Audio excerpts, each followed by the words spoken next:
నమస్తే, welcome to digital news. ముందుగా headlines. బాబాయ్ హత్య కోడికత్తు డ్రామాలపై చర్చకు తాను సిద్ధమన్న సీఎం చంద్రబాబు నాయుడు. దమ్ముంటే అసెంబ్లీకి వచ్చి చర్చలో పాల్గొనాలని వైసీపీకి సవాల్.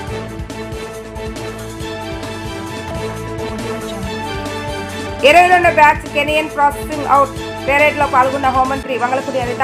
నేర పరిశోధన ప్రజల శ్రేయస్సులో పోలీసు జాగులాది కీలక పాత్ర అని వ్యాఖ్య. ఆంధ్రప్రదేశ్ పబ్లిక్ సర్వీసెస్ కమిషన్ నిర్వహించే పరీక్షల్లో అభ్యర్థులు కొన్ని తప్పులు చేస్తున్నారన్న కమిషన్ కార్యదర్శి రాజాబాబు.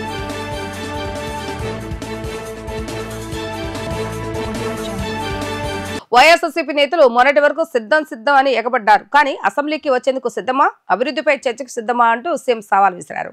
మొన్న జరిగిన పులివెందుల ఒంటిమింట ఎన్నికలపై చర్చకు సిద్ధమని, అలాగే వివేక హత్య, కోడికత్తు డ్రామా, గులకరాయి నాటకాలపైన చర్చకు సిద్ధమని అన్నారు. వైఎస్ఆర్సీపీ హయాంలో అనర్హులు కూడా దివ్యాంగుల పింఛన్ను తీసుకున్నారని, కానీ నిజమైన దివ్యాంగులకు మేము న్యాయం చేస్తున్నామని తెలిపారు. గత పాలకులు రాయలసీమలో రక్తం పారించారని, కానీ కూటమి వచ్చాక రాయలసీమలో సాగునీరు పారిస్తున్నామని చంద్రబాబు నాయుడు పేర్కొన్నారు. ఈ అమరావతి ఎడారిని చేస్తామని ఎడారి చేస్తారు. మన రోడ్లేసి రోడ్లన్నీ గుంతలు పెడతారు. అవునా కాదా అని అడుగుతున్నా. అలాంటి పార్టీకి నేను ఇచ్చే సవాల్ ఏంటంటే, మొన్నన్నారు సిద్ధం అని ఎగిరిపడ్డారు. సూటిగా అడుగుతున్నా, అసెంబ్లీకి సిద్ధమా? 11 మంది ఉన్నారు. అసెంబ్లీకి రండి. ఎవరిది విధ్వంసమో, ఎవరిది అభివృద్ధో, ఎవరికి సంక్షేమ కార్యక్రమాలు చేసే సత్తా ఉందో చర్చించడానికి నేను సిద్ధంగా ఉన్నా. సూపర్ 6 మీద అవాకులు చవాకులు వాళ్తున్నారు. నేను అడుగుతున్నా, అసెంబ్లీకి రండి. ఎవరికి ఏ నిమిషంలో ఎక్కడిచ్చామో సమాధానం చెప్పే ధైర్యం, సత్తా ఈ ప్రభుత్వానికి ఉందని చెప్పి కూడా నేను మీకు తెలియజేస్తున్నా. రాష్ట్రంలో పెట్టుబడులు, కడాన నిన్న జరిగిన పులివెందుల ఎన్నిక కూడా, ఒంటిమిట్ట ఎన్నిక, ఇక్కడ జరిగిన ఎన్నికను గురించి మాట్లాడడానికే సిద్ధం. అంతేకాదు, బాబాయ్ గొడ్డల వేటు కూడా చర్చించడానికి మనం సిద్ధంగా ఉన్నాం. ఇంకో పక్క ఒక దళిత లీడర్ని, డ్రైవర్ని డోర్ డెలివరీ చేసేదాన్ని కూడా మాట్లాడడానికి సిద్ధంగా ఉన్నాం. మీరందరూ గుర్తుపెట్టుకోవాలి, కోడికత్తి డ్రామా, గులకరాయి డ్రామా మర్చిపోయారా తమ్ముళ్ళు? మీరు ఏమమ్మా ఆడబిడ్డలు మర్చిపోయారా మీరు అంటున్నా? నేను డ్రామా వేయలా. నా మీద 23 క్లేమోర్ మైన్స్ వెంకటేశ్వర స్వామి పాద పద్మాల దగ్గర జరిగితే నేను భయపడ్డానా తల్లి అని మిమ్మల్ని అడుగుతున్నా. ప్రజల కోసం పనిచేశాం. ప్రజల కోసం పనిచేసినప్పుడు భయపడవలసిన అవసరం లేదు. వీళ్ళు చేసే పని చూస్తా ఉంటే అంతా కూడా చేసే తప్పుడు పనులు, మీడియాలో మాత్రం ఫేక్ మీడియా పెట్టి నేను దానికి సమాధానం చెప్పాలంట. నిన్నే చూస్తున్నారు, వీళ్ళ యొక్క మనుషులు తప్పుడు డాక్యుమెంట్స్ తో దివ్యాంగుల పింఛన్ తీసుకున్నారు. వాడు ఆటో డ్రైవింగ్ చేస్తాడు, ట్రాక్టర్ డ్రైవింగ్ చేస్తాడు, చేయలేదంటాడు. బాగా మాట్లాడతాడు, డాక్టర్ దగ్గరికి వచ్చినప్పుడు నాటకం వేసి మూగంటాడు. అలాంటి పార్టీ ఇది. చేతులుండే వాళ్ళకి వికలాంగుల పింఛన్ కావాలి, చేయలు లేవని మూగ బాగా మాట్లాడేవాడు మూగ అని డెమ్ అండ్ డెఫ్ అని పింఛన్లు తీసుకుని ప్రజల్ని మోసం చేయాలనుకుంటున్నారు. నేను ఒకటే చెప్తున్నా, ఈ నెలలో అందరికీ పింఛన్లు ఇచ్చాను. కానీ మీరు కూడా ఆలోచించండి, నాకు సోషల్ ఆడిట్ జరగాలి. ప్రజల సమక్షంలోనే అనర్హులుంటే ఇతను అనర్హుడు, తీసుకోవడానికి అర్హత లేదని చెప్పే ధైర్యం మీ అందరికీ రావాలి. చేస్తారా లేదా? నేను ఎవ్వరికి అన్యాయం చేయను, అర్హులందరికీ ఇస్తా. ఒకవేళ అర్హులు గాని ఎవరన్నా ఇగ్నోర్ చేసినా రాజకీయ కారణాలతో నేను ఆమోదించను. ఇది నా గ్యారంటీ అని కూడా మరొక్కసారి మీ అందరికీ విజ్ఞప్తి చేస్తున్నా. అందుకనే నేను మిమ్మల్ని కోరేది, ఒకప్పుడు రాయలసీమ ఎక్కడ చూసినా ఫ్యాక్షన్లు. కడప జిల్లా ఒకప్పుడు చూశారు, అవునా? జ్ఞాపకం తల్లే మీకు? ముఠా కక్షలు జ్ఞాపకం ఉన్నాయి తమిళ్లో? రక్తం పారిన విషయం గుర్తుందా మీకు? ఆ రక్తం పారించిన ఈ రాయలసీమలో నీళ్లు బారించే సత్తా తెలుగుదేశం పార్టీకి, ఎన్డీఏకుంది. రాష్ట్రంలో కమ్యూనల్ వైలెన్స్ పెట్టుకొని మత విద్వేషాలు రెచ్చగొడితే దాన్ని తుదముట్టించిన పార్టీ తెలుగుదేశం. నేర పరిశోధన ప్రజల శ్రేయస్సులో పోలీసుల జాగిలాది కీలక పాత్ర అని ఆంధ్రప్రదేశ్ హోంమంత్రి వంగలపూడి అనిత ఉద్ఘాటించారు. పోలీసు జాగిలాల శిక్షణతో పాటు వాటి సంరక్షణపైన ప్రత్యేక దృష్టి పెట్టాలని సూచించారు. మందుగుండు, డ్రగ్స్, గంజాయి, ఎర్రచంద్రం ఏదైనా ఎక్కడ దాచినా గుర్తించేలాగా జాగిలాలకు ప్రత్యేక శిక్షణ ఇచ్చారని ఆమె తెలిపారు. గుంటూరు జిల్లాలోని 6వ బెటాలియన్ ప్రాంగణంలో 22వ బ్యాచ్ ప్రాసెసింగ్ అవుట్ పేరేడ్ జరిగింది. ఈ కార్యక్రమంలో హోంమంత్రి వంగలపూడి అనిత, డీజీపీ హరీష్ కుమార్ గుప్తా, పలువురు ఐపీఎస్ అధికారులు, పోలీసు ఉన్నతాధికారులు పాల్గొన్నారు. పోలీసు నుంచి గౌరవవందనం స్వీకరించారు. హోంమంత్రి అనిత 31వ పోలీసు జాగిలాల ప్రదర్శన విన్యాసాలు ఆకట్టుకున్నాయి. శిక్షణలో ప్రతిభ కనపరిచిన వారికి బహుమతులను అందజేశారు. ప్రథమ స్థానంలో నెల్లూరు జిల్లాకు చెందిన సుబ్రహ్మణ్యం దక్కించుకున్నారు. రెండో స్థానంలో పల్నాడు అశోక్, గుంటూరు జిల్లాకు చెందిన వేణుబాబు సాధించారు. తృతీయ స్థానంలో రాజమండ్రికి చెందిన శివకుమార్ దక్కించుకున్నారు. ఈ సందర్భంగా హోంమంత్రి అనిత ప్రసంగించారు. జాగిలాల ప్రదర్శన, వాటి క్రమశిక్షణ చూస్తే ఆశ్చర్యం కలిగిందని పేర్కొన్నారు. మోగ జీవాలతో ప్రత్యేక శిక్షణ పొందిన సిబ్బందికి అభినందనలు తెలిపారు. ఈ జాగిలాల వల్ల ఎన్నో కేసులు ఛేదించిన సందర్భాలు ఉన్నాయని గుర్తు చేశారు. ఎక్కడ నేరం జరిగినా డాగ్ స్క్వాడ్ రాలేదా అని ప్రజలే అడుగుతున్నారని అన్నారు. ప్రతి జాగిలానికి 2 అంశాలు శిక్షణ ఇవ్వటం ఇదే తొలిసారని చెప్పుకొచ్చారు. మందుగుండు, డ్రగ్స్, గంజాయి, ఎర్రచంద్రం ఏదైనా ఎక్కడ దాచినా గుర్తించేలా జాగిలాలకు ప్రత్యేక శిక్షణ ఇచ్చారని తెలిపారు హోంమంత్రి అనిత. గంజాయి, డ్రగ్స్ ను పూర్తిగా నిరోధించేలాగా అనేక కార్యక్రమాలు చేపట్టామని ఏపీ డీజీపీ హరీష్ కుమార్ గుప్తా తెలిపారు. ఏపీ పోలీసు చరిత్రలో సరికొత్త శిక్షణ ఈసారి ఇచ్చామని చెప్పుకొచ్చారు. మందుగుండు సామగ్రితో పాటు డ్రగ్స్ ను కూడా గుర్తించేలా జాగిలాలకు శిక్షణ ఇచ్చామని వెల్లడించారు డీజీపీ హరీష్ కుమార్ గుప్తా. డ్రగ్స్ రహిత ఏపీగా తీర్చిదిద్దాలన్న సీఎం చంద్రబాబు నాయుడు తనకు స్పష్టంగా చెప్పారని పేర్కొన్నారు. మాదక ద్రవ్యాలపై నిరంతరం నిఘా పెట్టి తనిఖీలు ముమ్మరం చేస్తామని తెలిపారు. సాంకేతిక పరిజ్ఞానంతో ఎన్నో నేరాల సంఖ్య తగ్గించామని చెప్పుకొచ్చారు. Batch canine handlers passing out పెరేడ్కి ఇక్కడ రావడం నిజంగా చాలా గర్వకారణంగా భావిస్తున్నా. ఇంత మంచి అవకాశం ఇచ్చినందుకు ప్రత్యేకంగా గౌరవ ముఖ్యమంత్రి గారికి, అదేవిధంగా ఎన్డీఏ కూటమికి ప్రత్యేకంగా నేను ధన్యవాదాలు తెలియజేసుకుంటున్నాను. ఎందుకంటే ఈరోజు నేర పరిశోధనలోనే కానీ, ప్రజల భద్రత విషయంలోనే కానీ జాగిలాల పాత్ర ఎంత ఎక్కువ ఉందంటే మనందరికీ కూడా తెలుసు. కానీ లాస్ట్ గవర్నమెంట్లో దీన్ని కంప్లీట్గా పక్కన పెట్టేయటం, ముఖ్యంగా మాదక ద్రవ్యాల అన్వేషణలో కూడా ఈ జాగిలాల పాత్ర లేకపోవటం అన్నీ చూసి ఈరోజు గవర్నమెంట్ వచ్చిన తర్వాత ప్రత్యేకంగా గౌరవ ముఖ్యమంత్రి గారితో మాట్లాడిన తర్వాత జాగిలాలని, స్నిఫర్ డాగ్స్ని పెంచాలి అనే ఉద్దేశంతో ఆ రోజు గౌరవ డీజీపీ గారికి, అదేవిధంగా డీజీ గారు, మన ఇంటెలిజెన్స్ డీజీ, అడిషనల్ డీజీ గారికి ప్రత్యేకంగా చెప్పడం జరిగింది.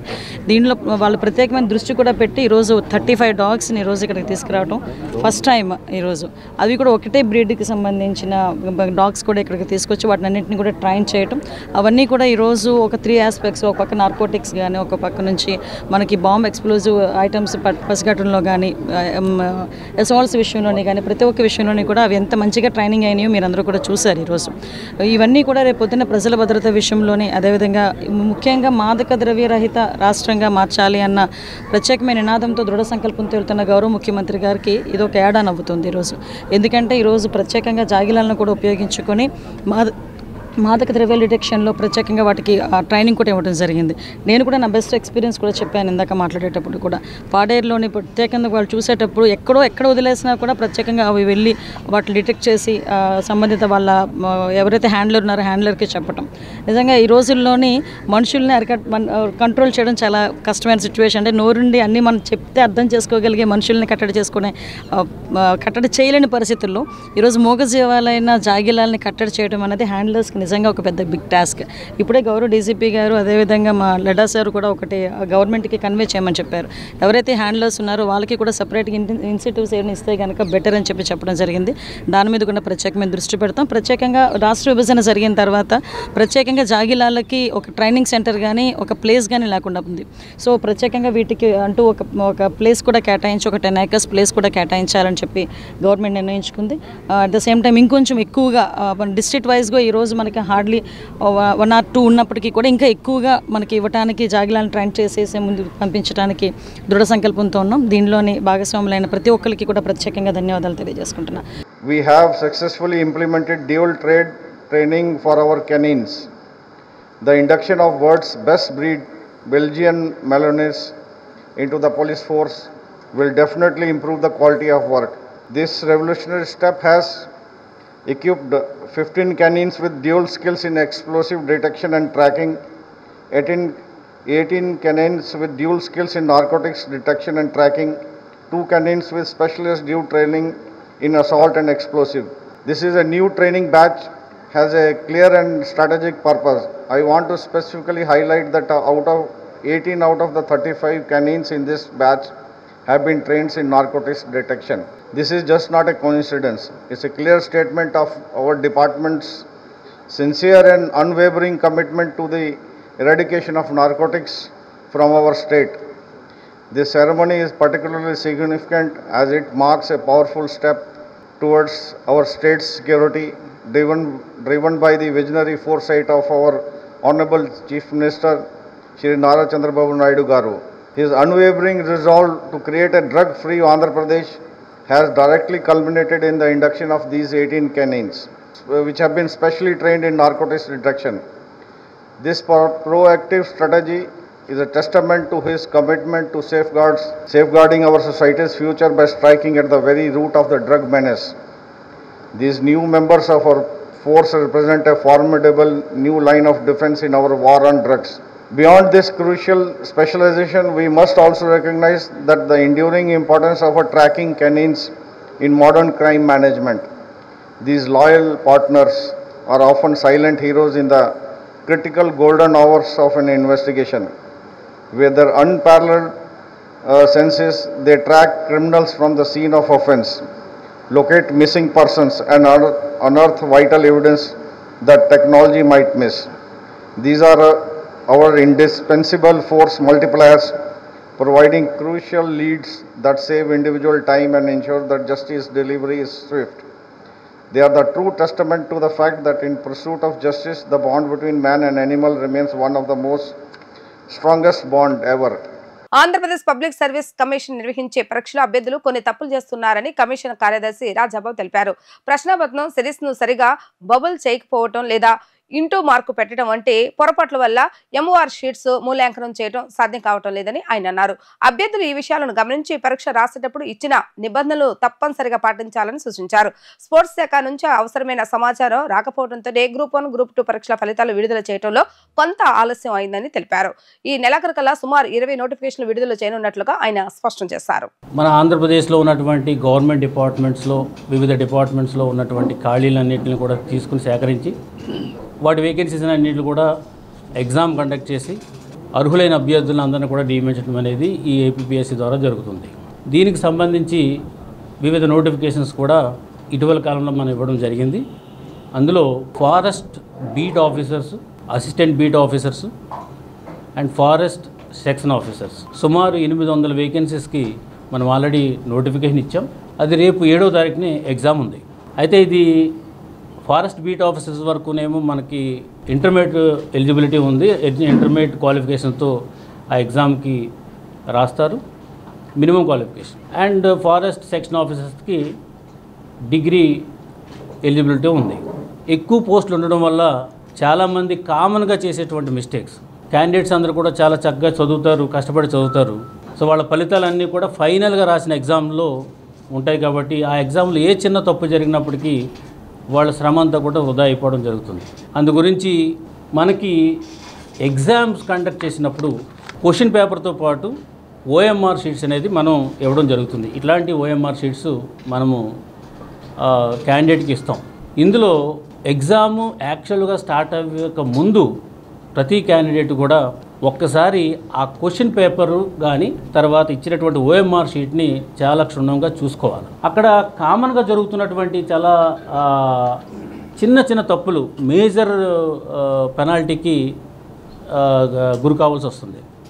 ఫర్ ఎగ్జాంపుల్ ట్యాంపరింగ్ అంటే ట్యాంపరింగ్ కనుక చేస్తే టోటల్గా మనకి ఆ పేపర్ అంతా కూడా వాల్యుయేషన్లోకి వెళ్ళదు. తర్వాత ఒక సిరీస్ కనుక మిస్టేక్ చేస్తే ఇంక టోటల్గా ఆ పేపర్ని అసలు వాల్యుయేషనే చేయదు. ఇంకా డీటెయిల్స్ ఏవైతే ఉన్నాయో ఒక క్యాండిడేటు తన యొక్క డీటెయిల్స్ ఏమైతే మెన్షన్ చేయాలో అవి మెన్షన్ చేయకపోయినా కానీ పేపర్ వాల్యుయేషన్కి వెళ్ళదు.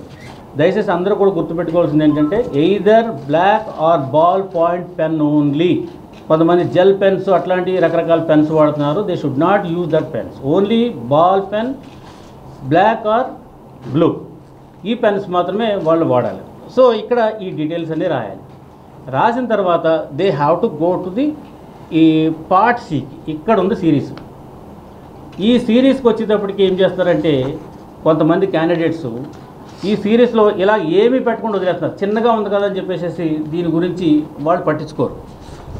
కొంతమంది క్యాండిడేట్స్ ఏం చేస్తున్నారంటే ఒకటి బబుల్ చేస్తాడు, లేదు అని చెప్పేసి ఆయన ఏదో మామూలుగా దీని మీద ఇది బోర్డు మీద రాసినట్టుగా ఇంటూ పెడుతున్నాడు.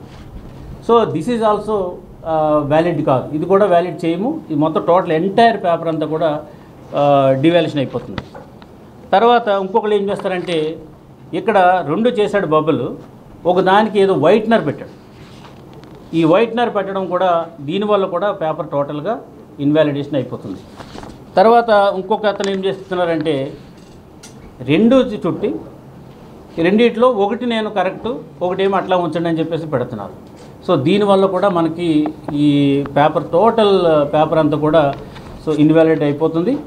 సో ఇది పార్ట్ సిలో ఉన్నటువంటి సిరీస్. అంటే అతను ఏం చూడాలా, ఈ క్వశ్చన్ పేపర్లో ఏం సిరీస్ వచ్చిందో చూసుకుని ఇదే సిరీస్ని అక్కడ ఆ బబుల్లో అతను ABCD అని ఉంటాయి కాబట్టి అందులో అతను ఫిల్ చేయాలి. ఫిల్ చేస్తే అది కరెక్ట్గా ఆన్సర్ షీట్కి వెళ్తుంది. ఎందుచేతంటే అతని డీటెయిల్స్ అన్నీ కూడా ఏ క్యాండిడేట్కి ఏ సిరీసు ఇచ్చామనేది కూడా మన సిస్టంలో ఉంటుంది కాబట్టి అతను వేరే సిరీస్ కనుక వస్తే టోటల్గా అది will not validate.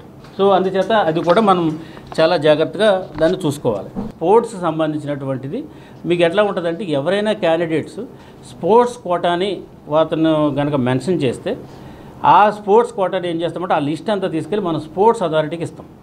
Sports authority వారు ఒకసారి చూసి వాళ్ళు అసలు యాక్చువల్గా సర్టిఫికేట్ జెన్యూన్గా ఉందా లేదా అనేది చూసుకుని ఆ స్పోర్ట్స్కి ఎన్ని మార్క్స్ ఇవ్వాలనేది చూసుకుని వాళ్ళు ఒక ప్రయారిటీ లిస్ట్ ఇస్తారు. ఆ ప్రయారిటీ లిస్ట్ బేస్ చేసుకుని మనము ఇక్కడ ఆ క్యాండిడేట్స్ని మనం స్పోర్ట్స్ కోటా కింద కన్సిడర్ చేస్తాం. ఇప్పుడు ప్రస్తుతానికి గ్రూప్ 1కి వచ్చేటప్పటికి స్పోర్ట్స్ అనేది ఇంకా వెరిఫికేషన్ పెండింగ్లో ఉంది. మిగతా ప్రాసెస్ అంతా కంప్లీట్ అయింది.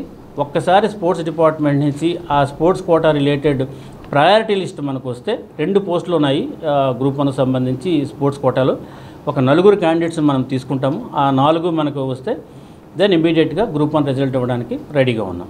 ఇక గ్రూప్ 2కి వచ్చేటప్పుడు కూడా సేమ్ అదే స్పోర్ట్స్లో ఒకటి రావాలి. రెండోది ఏంటంటే హీరింగ్ ఇంపైర్. నాకు హీరింగ్ ఇంపైర్ ఉందని చెప్పేసి కొంతమంది సర్టిఫికేట్స్ ఇచ్చారు.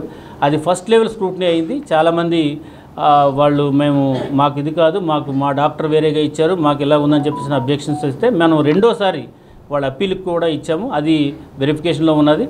ఈ 2 అయిపోతే గ్రూప్ 2 రిజల్ట్స్ కూడా ఒకసారి గ్రూప్ 1 అయిన తర్వాత గ్రూప్ 2 రిజల్ట్స్ కూడా ఇచ్చేస్తాం. సో సుమారుగా మన ఇచ్చినటువంటి నోటిఫికేషన్స్ ఏవైతే ఉన్నాయో ఈ రోజు వరకు కూడా అవన్నీ కూడా 1600 పోస్టులకు సంబంధించినటువంటి వేకెన్సీస్కి సంబంధించినవి ఉన్నాయి. ఆ నోటిఫికేషన్ ఒకసారి అది క్లారిటీ రాగానే అవి ఇచ్చేస్తాం. తర్వాత మిగతా నోటిఫికేషన్స్ కూడా కొద్దిగా ప్రాసెస్లో ఉన్నాయి. సో ప్రాసెస్లో అంటే ఆల్మోస్ట్ ఎగ్జామ్ అయిపోయింది, ప్రాసెస్లో ఉన్నాయి కాబట్టి అవి కూడా మనం కంప్లీట్ చేస్తాం. ఇవి కాకోకుండా నెక్స్ట్ 3rd లెవెల్లో ఉన్నాయి ఏంటంటే సుమారు 20 నోటిఫికేషన్స్ మనకి ఇంకా ఇవ్వాల్సినవి ఉన్నాయి. సో ఈ 20 నోటిఫికేషన్స్ అరౌండ్ 80 పోస్టులు ఉన్నాయి. అవి కూడా ఇప్పుడే చైర్మన్ గారు మన కమిషన్తో డిస్కస్ చేశాము. సో ఈ నెలాఖరు వరకు అవి కూడా నోటిఫికేషన్స్ అన్నీ కూడా ఇవ్వడం జరుగుతుంది. సో దీంతో ఏపీపీఎస్సీలో ఇప్పుడు వరకు ఉన్నటువంటి నోటిఫికేషన్స్ ఈ మంత్ ఎండింగ్ లోపల టోటల్గా అన్నీ కూడా ఇవ్వడం జరుగుతుంది. సో ఫెయిర్గా వాల్యుయేషన్ అన్నీ కూడా చేసి ఈ రిజల్ట్స్ అన్నీ కూడా మనం సరైన టైంలో ఇవ్వడం అనేది జరుగుతుంది. భారత ప్రధాని నరేంద్ర మోడీ తల్లిపై అనుచిత వ్యాఖ్యలు చేయడం దుర్మార్గమని బీజేపీ రాష్ట్ర మహిళా మోర్చా అధ్యక్షురాలు నిషితారాజు ఆవేదన వ్యక్తం చేశారు. రాహుల్ గాంధీ తక్షణమే దేశంలో ఉన్న మహిళలందరికీ క్షమాపణ చెప్పాలని ఆమె డిమాండ్ చేశారు. ప్రధాని నరేంద్ర మోడీ తల్లిపై రాహుల్ గాంధీ అనుచిత వ్యాఖ్యలు నిరసిస్తూ బీజేపీ మహిళా మోర్చా ఆధ్వర్యంలో విజయ టాకీస్ నుండి అప్సరా టాకీస్ వరకు ర్యాలీ నిర్వహించడం జరిగింది. ఈ కార్యక్రమంలో పాల్గొన్న బీజేపీ రాష్ట్ర మహిళా మోర్చా అధ్యక్షురాలు నిషితారాజు, బీజేపీ సిటీ ప్రెసిడెంట్ బొడ్డు నాగలక్ష్మి, మహిళా కార్యకర్తలు పెద్ద సంఖ్యలో పాల్గొన్నారు. ఈ సందర్భంగా నిషితారాజు మాట్లాడుతూ నరేంద్ర మోడీ తల్లిపై అనుచిత వ్యాఖ్యలు చేయడం సరైన విధానం కాదని అన్నారు. రాహుల్ గాంధీ తక్షణమే దేశంలో ఉన్న మహిళలందరికీ క్షమాపణ చెప్పాలని అన్నారు. దేశ ప్రధాని తల్లి అయినా సరే చిన్న గృహంలోనే ఆమె నివసిస్తుందని అన్నారు. ఆమెపై ఎలాంటి వ్యాఖ్యలు చేయడం తగదని అన్నారు. కేంద్రం రాష్ట్రాల పరిపాలనలో ఉద్యోగుల పాత్ర కీలకమని భారత చైతన్య యువజన పార్టీ అధ్యక్షులు బొడే రామచంద్ర యాదవ్ తెలిపారు. ప్రభుత్వం రైలు అయితే ఉద్యోగులు ఇంజన్ లాంటి వాళ్ళని పేర్కొన్నారు. ప్రభుత్వ ఉద్యోగం అంటే ఆర్థిక భద్రత, ఉద్యోగ భద్రత, రిటైర్మెంట్ తర్వాత పెన్షన్ భద్రత ఉంటుంది కాబట్టి ప్రభుత్వ ఉద్యోగం వస్తే చాలు, జీవితం సాఫీగా సాగిపోతుందని భరోసా ఉండేదన్నారు. కానీ నేడు ప్రభుత్వాలు అనుసరిస్తున్న విధానాల వల్ల ప్రభుత్వ ఉద్యోగుల పరిస్థితి దినదిన గండంగా తయారైందన్నారు. ఉద్యోగుల పట్ల అవలంబిస్తున్న విధానాలు, వేధింపులు, అరాచకాలు ఉద్యోగులకు సంబంధించిన హక్కులపై కానీ అణచివేసే ధోరణి ఉందని, ప్రభుత్వాలు నాయకులు మారిన ఉద్యోగుల పరిస్థితులు మాత్రం మారడం లేదని అన్నారు.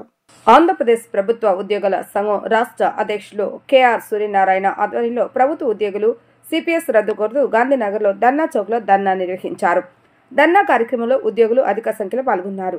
పాత పెన్షన్ విధానాన్ని అమలు చేయాలని డిమాండ్ చేశారు.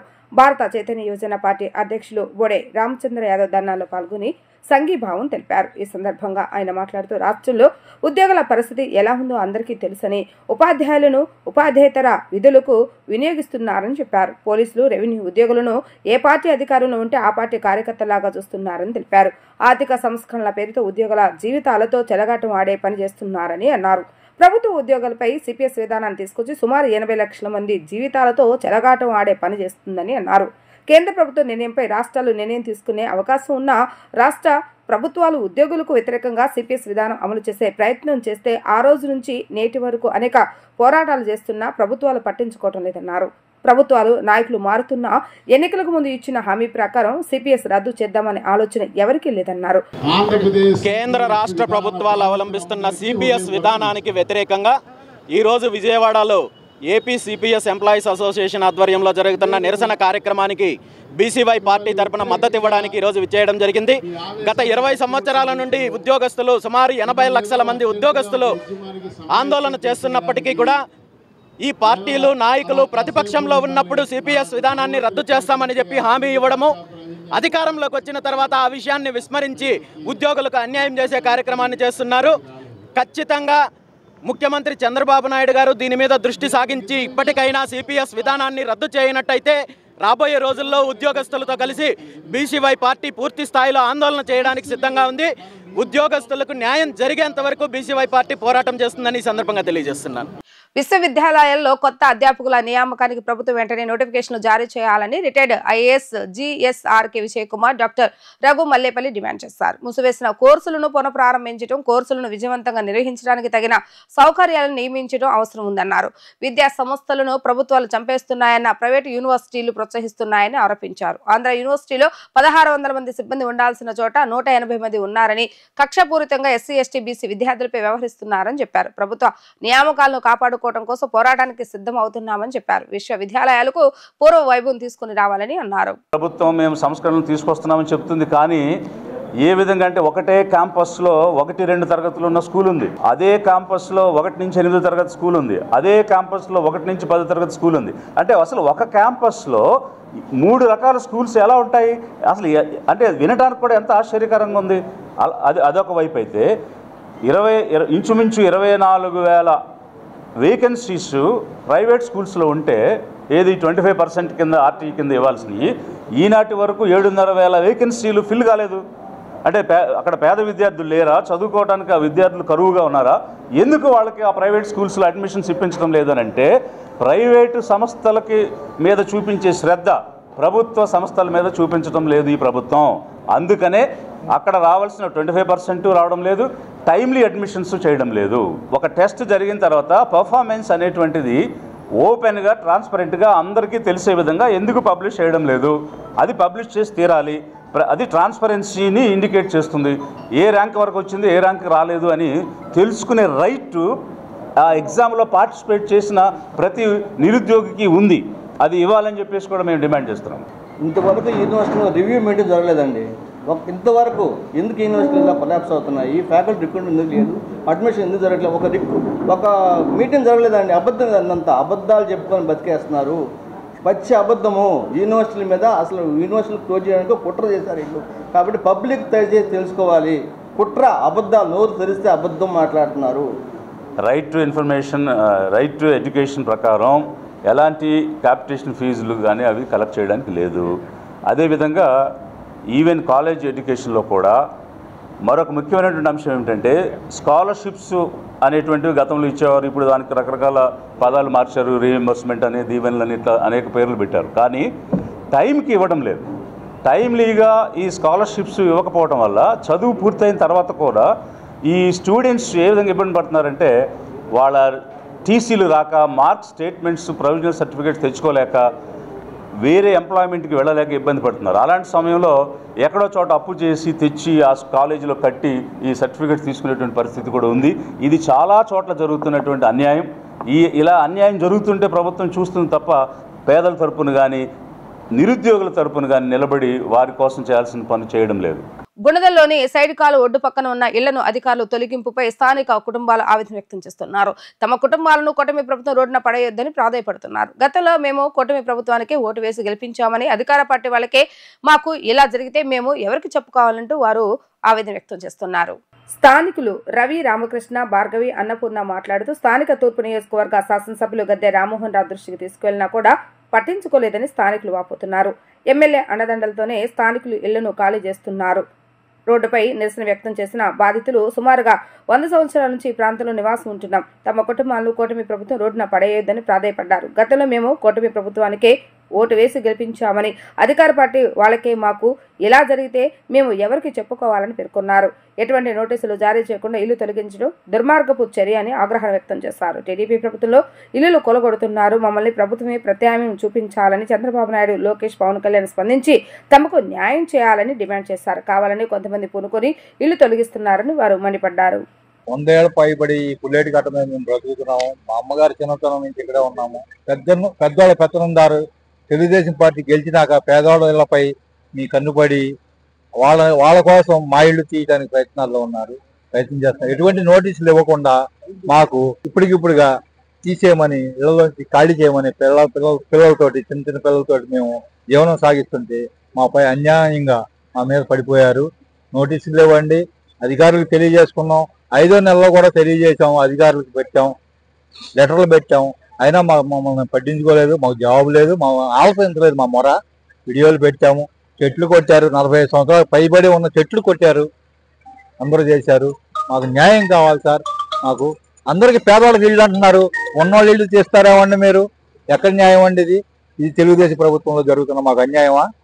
చెప్పండి, ఎంతవరకు న్యాయం అండి ఇది? 100 ఏళ్ల పైబడి ఇక్కడ ఉన్నామండి కాలువ కట్టలంతా. ఇప్పటికిప్పుడు ఎలా తీస్తారు? మాకు నోటీసులు సర్వ్ చేయలేదండి, మాకు ఎటువంటి ఇది చేయలేదండి. ఇప్పుడు తీయడానికి సిద్ధమయ్యారండి. మిషన్లు తీసుకొచ్చారండి, 2 రోజుల నుంచి కొట్టారండి. 6 లారీలు వేపకర్ర, మామిడి కర్ర ఎత్తుకెళ్ళారండి లారీలతో. మరి ఎలా జరుగుతుందండి మాది? దయించి మమ్మల్ని అర్థం చేసుకొని మాకు సహాయం చేయండి. మమ్మల్ని రోడ్డు మీదకి ఏడవమాక అయ్యా. ఇది కొంత ఆలోచన చేశారండి.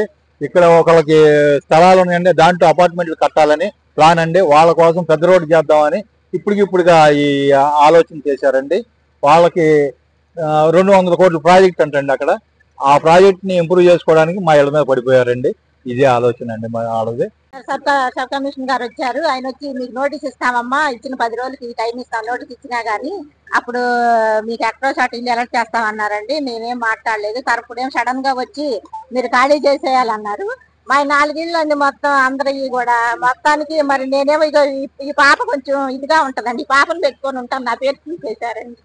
మాకేదైనా న్యాయం చేయాలని వెళ్ళిపోమంటున్నారండి. ఫస్ట్ ఏమో చెట్లే కొట్టేస్తామన్నారండి. చెట్లు ఇప్పుడేమో మొత్తానికి ఇల్లు తీసేస్తున్నారు. మమ్మల్ని ఇల్లు చెట్లే కదమ్మా అని మమ్మల్ని మభ్య పెట్టారండి. తీసుకెళ్లి మాకు న్యాయం చేయాలని కోరుకుంటున్నాము. ఇక్కడ నుంచి చాలా సంవత్సరాల నుంచి ఉంటున్నాము. ఇప్పుడు వచ్చి మమ్మల్ని ఖాళీ చేయమంటే పసిపిల్లని వేసుకొని మేము ఎక్కడికి వెళ్తామండి? 3 రోజుల నుంచి వర్షాలు. ఇప్పుడు ఖాళీ చేయమంటే ఎక్కడికి వెళ్తాం? మాకు ఆధారం ఏంటి? మాకు ఏదో ఒక న్యాయం చేయాలి కదండి. మాకు ఏ నోటీసు ఇవ్వలేదు. కనీసం గవర్నమెంట్ తరఫు నుంచి మాకు ఇంత నోటీస్ ఇస్తే మాకు ఒక భరోసాగా ఉండేది. ఇప్పుడు మా ఎట్లా అండి? మాకు సీఎం గారిని, డిప్యూటీ సీఎం గారిని మేము ప్రాధాయపడి వేడుకుంటున్నామండి. మాకు ఏదో ఒక న్యాయం చేస్తారు. పవన్ కళ్యాణ్ గారు దృష్టికి తీసుకెళ్ళాలని మాకు న్యాయం చేస్తారు. చంద్రబాబు నాయుడు గారి దృష్టికి తీసుకెళ్లి మాకు న్యాయం చేయాలని మేము కోరుకుంటున్నామండి. ఒకళ్ళు ఇది చేయటానికి మా పేదవాళ్ళని పొట్టకొట్టడం అది ఎంతవరకు కరెక్ట్ అండి? ఎన్ని సంవత్సరాల నుంచి ఉంటున్నామండి మేము ఇక్కడ? 100 ఏళ్ళ నుంచి ఉంటున్నామండి. లేని వాళ్ళకి ఇల్లు ఇస్తామని ఉన్నోళ్ళు తీసేస్తున్నారండి. మాకు సీఎం గారి దాకా మా పరిస్థితి తీసుకెళ్లాలని, మా బాధలు అర్థం చేసుకొని మమ్మల్ని ఏదో ఒక న్యాయం చేయాలని మేము కోరుకుంటున్నామండి. వార్తలు ముగించే ముందు హెడ్లైన్స్ మరొకసారి. బాబాయ్ హత్య, కోడికత్తు డ్రామాలపై చర్చకు తాను సిద్ధమన్న సీఎం చంద్రబాబు నాయుడు. దమ్ముంటే అసెంబ్లీకి వచ్చి చర్చలో పాల్గొనాలని వైసీపీకి సవాల్.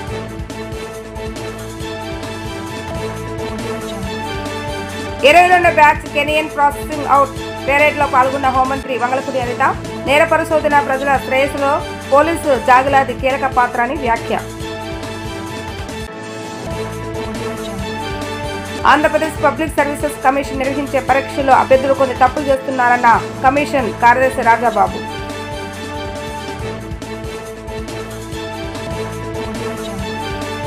ఇవి ఈరోజు వార్తా విశేషాలు. మళ్ళీ 3 ప్రసారమైన వార్తలు మళ్ళీ కలుద్దాం. అంతవరకు సెలవు. నమస్కారం.